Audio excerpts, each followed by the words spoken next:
ఈ మెసేజ్ విన్న తర్వాత ఒక అబ్బాయి ఈ మెసేజ్ కి రెస్పాండ్ అయితే ఆడ జీవితం అందంగా మారిపోయింది. ఆ తమ్ముడి పేరు అభి. ఎవరికైనా వచ్చేది లేదు, ఇక్కడ ఉన్నాడు లేదో తమ్ముడు అభి. అది చివరి ఎక్కడో ఉన్నాడు. అందులో నేను ఒక మాట అంటాను, ఆ రీల్ తెగ తిరిగింది. ఆ రీల్ అందులో అంటాను, నీకు దమ్ముంటే, ధైర్యం ఉంటే, నీకు ఎవరుంటే దేవుని కొరకు వదిలి చూడు. దేవుని కొరకు వదలగలవా? నీ ధైర్యం ఉందా? దేవుని కొరకు సమస్తాన్ని, నేను ఎంచుకున్న నిర్ణయాన్ని కూడా వదిలేసుకోగలను. వదిలి చూడు, లైఫ్ ఎలా ఉంటుందో ఆయన చూపిస్తాడు. ఆ మాటకు స్పందించాడు. ఒక చివరిని అక్కడ కూర్చున్నాడు. ఈరోజు ఒక చక్కటి బిడ్డకు తండ్రి అయ్యాడు. ఎలా జరిగాయి ఈ పెళ్లిళ్ళు? బంగారు బొమ్మలు వచ్చారు ఇప్పుడు జీవితంలో. ఎలా వచ్చే పెళ్లిళ్ళు?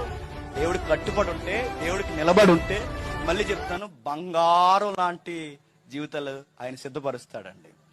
విలువనివ్వకుండా తిరక్కండి.